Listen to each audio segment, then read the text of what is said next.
বিসমিল্লাহির রহমানির রহিম। আসসালামু আলাইকুম। আশা করি সকলে ভালো আছেন। দেখেন আমি ঢাকাতে যাচ্ছি, এত জ্যাম দেখেন, এক পাও গাড়ি লড়তেছে না। তো দুঃখের বিষয়, গাড়িতে উঠলে যদি গাড়িটা না চলে, ঘন্টার পর ঘন্টা যদি দাঁড়াই থাকে, তাহলে কেমনটা লাগে আপনারাই বলেন।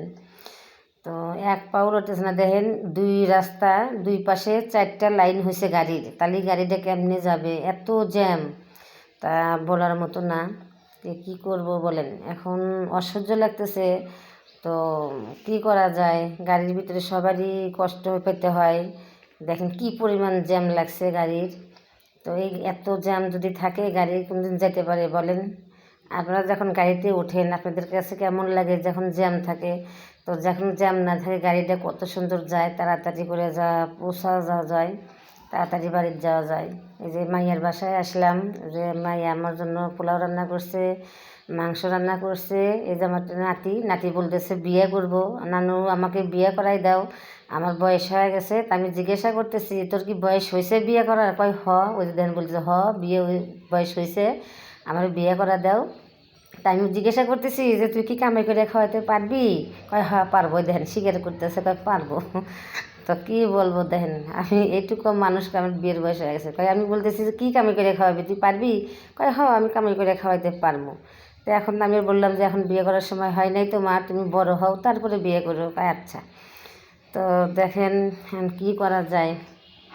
আমার নাতির জন্য যে আমার মেয়ে মাংস রান্না করছে, মাছ রান্না করছে, ভাজি করছে, পরোটা বানাইছে, আবার ভাত রান্না করছে এই যে।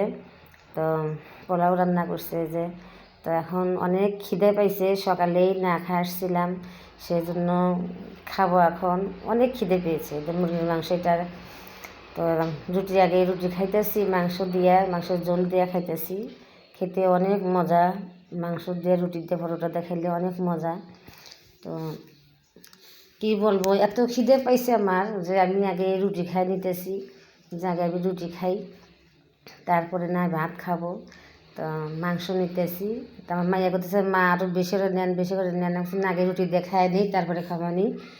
পরে রুটি দিয়ে খেলাম, এখন পোলাও নিছি। তো দেখেন পোলাও দিয়ে খাইতেছি, পোলাও খাইতেছি। এখন পোলাও দিছি, আমি বেশি পোলাও খেতে পারি না, তারপরেও মাইয়া ছাড়তে দিছে না, তারপরেও খাইতেছি একটু। এবার পিট্টু নিছি। তো কুটুম বাড়ি এসে কি কোন দিন খাই আসা যায়, তাহলে তো পেট ভরে যায়। এই যে ভাত নিলাম পোলাও খাইয়া। তো মাইয়া আমার পাতে আবার তরকারি তুলে তুলে দিতেছে। মাছ তুলে দিয়েছে। এত বড় কি মাছ খাওয়া যায় বলেন তো? দেখেন এত বড় মাছ দিছে, এত বড় মাছ খাওয়া যায়? এত কিছু খাইলাম।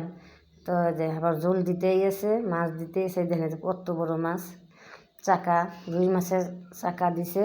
যে মা এতদিন পরে আসে ঢাকাতে খান। তো আমরা তো 25 বছর ঢাকাতে থেকে আসলাম। তো এখন ঢাকার মাই এখনও ছাড়তে পারি না। দেন পেট ভরে খাইলাম, থালি মুছে মুছে খাইতেছি। এত খিদে লাগছিল যে আমি থালিটা মুছে মুছে খাইতেছি। থালি মুছে না খালি কিন্তু পেটটা ভরে না। আপনারা যতই খান না কেন, থালিটা মুছে না খেলে আপনাদের পেট জীবনেও ভরবে না। তো আমার ভিডিও ভালো লেগে থাকে অবশ্যই লাইক শেয়ার কমেন্ট করে দেবেন।